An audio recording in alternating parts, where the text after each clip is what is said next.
My name is Amanda Parker. I'm married to an amazing man named Mark, and we have a little girl, Lily, who's the light of our lives. But back when I was 18, things weren't so picture perfect. I had just graduated high school, and it should have been one of the happiest days of my life.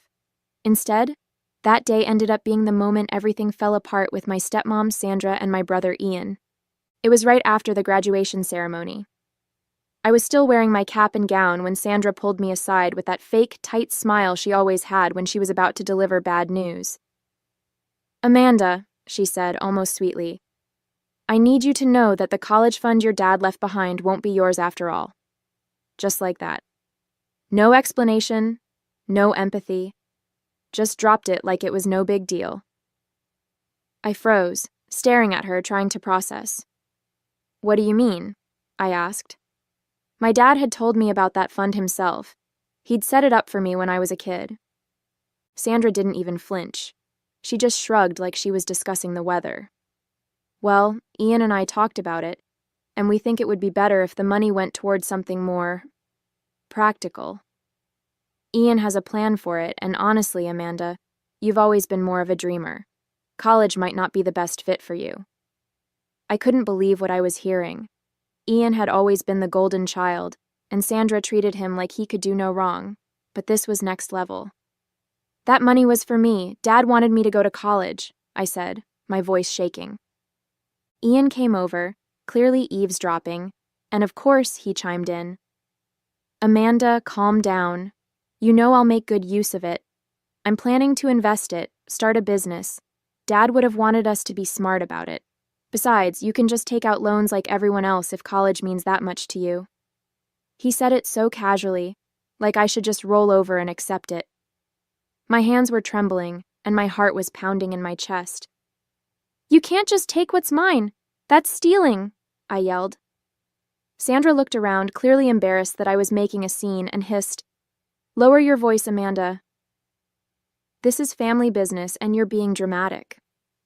I wanted to scream, but instead, I just walked away. The whole graduation day turned into a blur after that. I remember sitting in my room that night, staring at the ceiling, wondering how everything had gone so wrong. My dad had passed away the year before, and he'd always been my rock. Without him, I felt like Sandra and Ian had all the power, and I was completely alone. The next day, I tried to bring it up again, hoping Sandra might reconsider. She just rolled her eyes and said, "Amanda, you're an adult now. It's time to grow up and figure things out for yourself. That money is being used for the family, which includes Ian." When I told Mark about it later, he was my boyfriend at the time, he was furious. "They can't do that to you. That fund was meant for your future." But legally, I didn't know what I could do. The account was in Sandra's name, and without my dad, I had no one to fight for me. Mark offered to help me figure it out, but I told him to let it go. I didn't want to fight a losing battle and make things even worse. So I let it go, or at least I pretended to. Deep down, I made a promise to myself. I'd prove them wrong. I'd show them I could succeed without their help. The next few years were tough, to say the least. I worked multiple part-time jobs just to scrape by while taking classes at a community college. I couldn't afford to go to a 4-year university right away, but I was determined to finish my degree, even if it took twice as long. Meanwhile, Ian was living it up.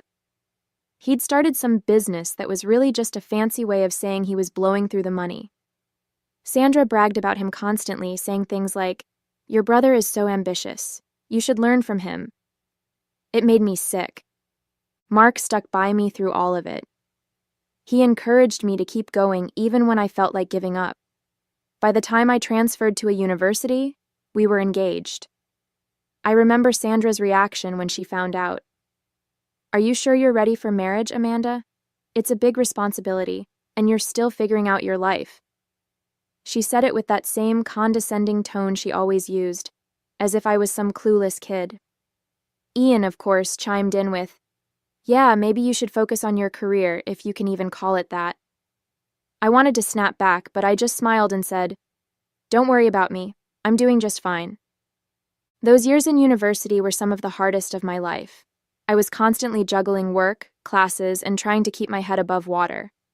Most days, I barely had time to eat a proper meal. I worked evenings at a coffee shop and weekends at a bookstore, and in between shifts, I crammed in studying wherever I could. It felt like I was living on autopilot, just grinding day after day. There were nights I'd cry in frustration, wondering if it was even worth it. But every time I thought about quitting, I'd hear my dad's voice in my head, reminding me why I started in the first place. That fund might have been stolen from me, but they couldn't take away my determination.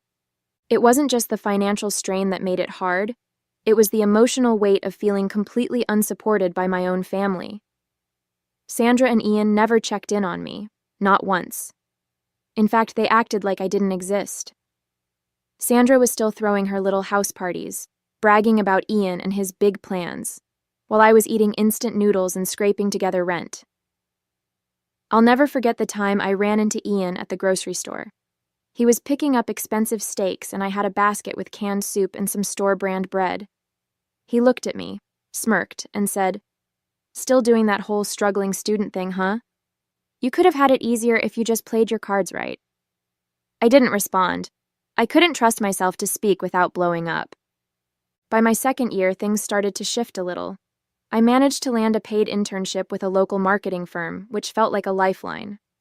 The pay wasn't much, but it was enough to let me cut back on one of my part-time jobs. Plus, it gave me real-world experience, and for the first time, I started to feel like I was building something for my future. But even then, it wasn't easy. My days were a blur of early morning classes, afternoons at the internship, and nights spent studying or working shifts at the coffee shop. My social life was non-existent, and I was constantly exhausted. One of the lowest points came when my laptop died a week before finals. I didn't have the money to replace it, so I borrowed an old one from a friend. It was so slow that just opening a document took forever. I remember sitting in the campus library at midnight trying to finish a paper that was due the next day, and just breaking down.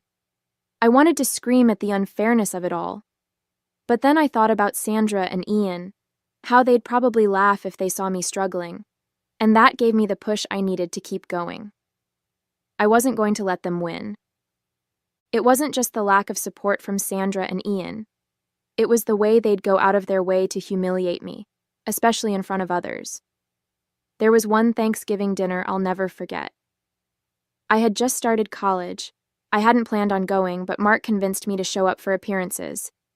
I should have trusted my gut and stayed home. Sandra was hosting, and the table was packed with her friends and a few of Ian's business contacts, if you know what I mean. Everything was going smoothly, until Ian decided to open his mouth. "So, Amanda," he said loudly, smirking as he leaned back in his chair, "how's that glamorous student life treating you? Still making lattes and scraping by?" A few of the guests chuckled nervously, probably unsure if he was joking. I felt my cheeks burn, but before I could respond, Sandra chimed in. "Ian, don't be mean," she said in that fake, syrupy tone she always used when she wanted to sound magnanimous. "Amanda is doing the best she can. Not everyone is cut out for success right away." The way she said it, with that little pause before doing the best she can, made it clear what she really thought. Mark was my anchor during those years. No matter how bad things got, he was always there to remind me why I was pushing through. I'd come home from a late shift or the library, completely drained, and he'd have dinner waiting for me, even if it was just grilled cheese or leftovers. There was one night in particular that sticks with me. I'd just failed an important exam, and it felt like everything was falling apart. I came home, dropped my bag on the floor, and just started crying right there in the doorway. Mark didn't ask what was wrong right away. He just hugged me and let me cry until I could talk. When I finally got the words out, he said, "Amanda, this one test doesn't define you. You're doing something so many people would have given up on by now. You're allowed to stumble, but you're not going to fall. You're stronger than this." Then he made me hot chocolate and sat with me until I felt like myself again. It wasn't just his words. It was the way he believed in me. Even when I couldn't believe in myself. Knowing he had my back made all the difference. By the time I graduated, I felt like I'd climbed a mountain. It wasn't just the degree itself, it was everything it represented. I'd made it, despite all the obstacles, despite Sandra and Ian's complete lack of support. I didn't invite them to the ceremony. Mark and a few close friends were there cheering me on as I crossed the stage. I remember thinking, they don't get to take this moment away from me. It was one of the proudest days of my life. Not long after graduation, I landed a job at a mid-sized marketing firm. It wasn't glamorous, but it paid well, and for the first time, I could breathe a little. Mark and I got married the following year, and not long after that, we found out I was pregnant with Lily. It felt like everything was finally coming together. Sandra and Ian? I didn't hear from them. It was like I didn't exist to them. Climbing the career ladder wasn't easy, but it felt like a natural continuation of the grit I'd built during college. I started at the bottom, managing small accounts no one else wanted. I worked hard, stayed late, and took on projects that weren't even in my job description. Slowly, people started to notice. My manager once pulled me aside after a big presentation and said, "Amanda, the way you handled that client, it's like you've been doing this for years. You've got a real talent for connecting with people." It meant the world to me, but it also stung in a strange way. Hearing praise from colleagues and managers, people who barely knew me, only highlighted how little I'd ever gotten from my own family. I'd sit in meetings where my boss would brag about my work ethic, or I'd overhear coworkers saying things like, "Amanda's a star, she's going places," and part of me felt empty. I kept thinking, why couldn't Ian have said something like that? Why couldn't Sandra have seen my worth? Instead, all I ever got from them were backhanded comments or outright dismissal. It was a hollow kind of sadness, knowing the approval I'd craved as a teenager would never come from them. My life kept moving forward, and with every step, I felt like I was finally building something solid. After a few years at the firm, I landed a promotion to account manager, overseeing a team of my own. It felt surreal. Just a few years ago, I was struggling to pay for groceries, and now I was sitting in meetings with executives, presenting strategies I had developed. Mark was my biggest cheerleader through it all. When I got the promotion, he surprised me with a little dinner party at home, just us and a few close friends. "You've earned this," he said, raising his glass to toast me. "No one deserves it more." Around the same time, we welcomed Lily into the world. The moment I held her for the first time, everything else faded away. I remember looking at her tiny face and thinking, I'm going to make sure you always feel loved and supported, no matter what. Being a mom added a whole new layer of joy and purpose to my life. But while my world was brightening, Sandra and Ian's was starting to crumble. Ian's big plans had fallen apart. His business tanked, and Sandra, who had always prided herself on her social status, suddenly seemed less confident. The whispers started to spread. They were struggling financially, and Ian was back living at home with Sandra. I'll never forget the day I ran into Ian and Sandra at the grocery store.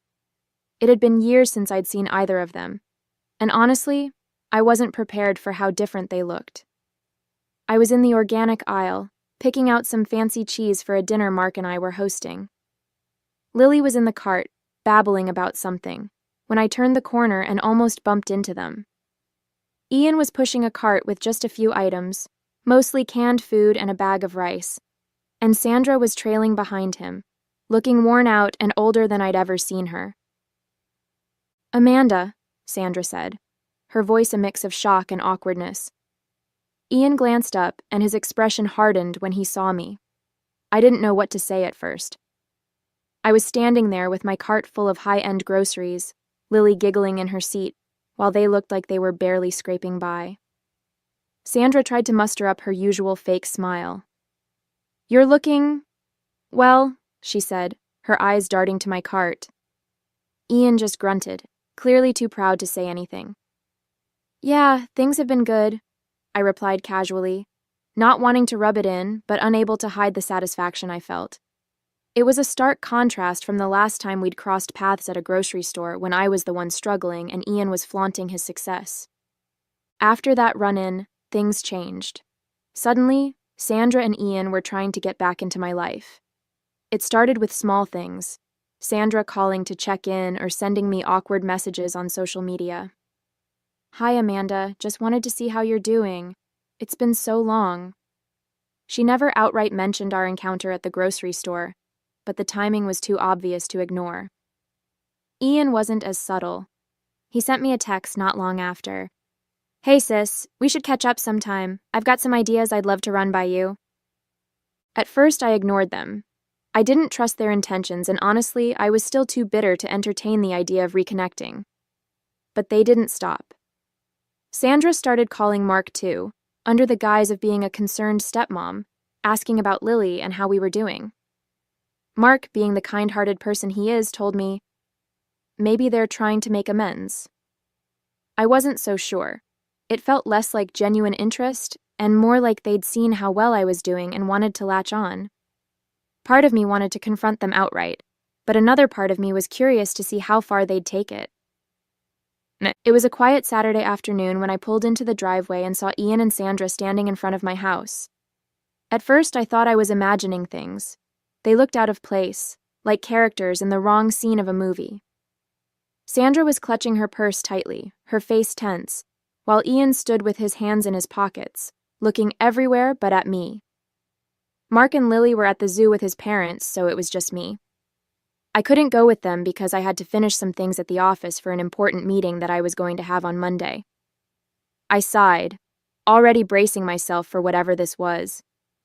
As I stepped out of the car, Sandra's face lit up with that overly rehearsed smile I knew too well. "Amanda? What a coincidence," she said, as if they hadn't been waiting there on purpose. Ian gave me a stiff nod, still avoiding eye contact. "What are you doing here?" I asked bluntly, not in the mood for pleasantries. Sandra waved a hand dismissively, like my question didn't matter. "Oh, we just thought we'd drop by to catch up. It's been too long, don't you think?" I stayed quiet. Sandra plastered on her rehearsed smile, the one she used to soften bad news or manipulate people into doing what she wanted. "Amanda, sweetheart, we've been thinking about how proud your dad would be of you. You've done so well for yourself. Look at this beautiful house. You've really built something amazing." I stayed silent, my arms crossed. I wasn't falling for her flattery. After a moment of awkward silence, Ian cleared his throat and finally looked at me. "Yeah, what Sandra is saying is, we've hit a bit of a rough patch. Things haven't been easy, you know." "Rough patch?" I asked, narrowing my eyes. "What does that mean exactly?" Sandra looked at Ian as if he had jumped into it too fast. "Oh, it's nothing too serious. Just some financial hiccups. Ian's business didn't quite work out the way we hoped, and, well, I've had some medical bills come up recently. We're just, how do I put this, a little strapped for cash at the moment." "And?" I pressed, already sensing where this was going. Ian shifted uncomfortably. "And we thought maybe you could help us out. You know, just a little something to help us get back on our feet." "Help you out?" I repeated, incredulous. "You're asking me for money?" Sandra gave an exaggerated sigh, her fake smile dropping. "Amanda, you make it sound so harsh. It's not like we're asking for charity. Just a loan. You're doing so well, and it's clear you can afford it. We wouldn't even be asking if it wasn't really necessary." "Necessary?" I echoed, feeling the heat rising in my chest. "You mean like how it was necessary to steal my college fund? Or to tell me I'd never amount to anything? Is this one of those necessities?" Ian's jaw tightened. "That's not fair, Amanda. We did what we thought was best at the time." I let out a sharp laugh. "Best for who, Ian? For you? For Sandra? Certainly not for me." Sandra put a hand to her chest like I'd slapped her. "Amanda, that's ancient history. Can't we just move past that? We're here now trying to make amends. Doesn't family mean anything to you?" "Family?" I shot back, my voice rising. "You mean the same family that left me to fend for myself? That made fun of me for struggling through college? That never lifted a finger to help me? You've got some nerve showing up here and throwing the word family around." Ian's face turned red, and his calm facade started to crack. "You're not being reasonable. You've got everything now. A house, a husband, a great job. We're just asking for a little help. You owe us that much." "Owe you?" I snapped. "I owe you nothing. Everything I have I built on my own, with no thanks to either of you, and now you think you can just waltz in here and guilt me into giving you money? Not a chance." Sandra's mask of politeness finally slipped. "I can't believe this," she hissed. "After everything we've done for you?" "Done for me?" I interrupted, laughing bitterly. "What exactly have you done for me? Besides making my life harder at every turn?" Ian lost his temper completely. "You're a selfish, ungrateful brat. We gave you a roof over your head, and this is how you repay us?" I stared at them, stunned by their audacity. "Get off my property," I said, my voice cold. "I'm done with this conversation." Sandra's eyes narrowed and she leaned in, her voice dripping with venom. "You'll regret this, Amanda. One day you'll need us and we won't be there." I stepped back, opening the door to my house. "Good. I've been doing just fine without you." As I stepped toward the door, Sandra let out a bitter laugh. "Fine, Amanda. Stay on your high horse. But don't forget where you came from. You're nothing without that fancy degree. And we're the ones who made sure you had a roof over your head to even get that far. You should be thanking us." Ian chimed in, his voice dripping with spite. "You think you're so much better than us now, don't you? With your perfect little family and your nice house. Don't get too comfortable, Amanda. Life has a way of knocking people like you down a peg." I stopped in my tracks, turning to face them one last time. "You're right. Life does have a way of knocking people down. You should know. You're living proof." With that, I stepped inside, closing the door firmly behind me. Even from inside, I could hear Sandra muttering angrily as they walked away. "Ungrateful. After everything we've done for her, she'll come crawling back one day." But as their voices faded, all I felt was relief. For the first time in years, I truly understood the power of closing a door, literally and figuratively, and this one, I knew, would stay closed. About a year later, Mark and I took Lily to an amusement park. It was a beautiful day. Blue skies, laughter everywhere, and the smell of popcorn in the air. Lily was ecstatic, pointing at every ride and begging to go on the roller coasters. We were making our way toward the food stalls when I saw him. Ian. He was coming out of a public restroom, wearing a faded park uniform and holding a mop and bucket. For a moment he didn't see us. His head was down and he looked exhausted, his shoulders slumped. But then, as we got closer, he glanced up and froze. Our eyes met, and in that instant, I could see the recognition, and the shame, on his face.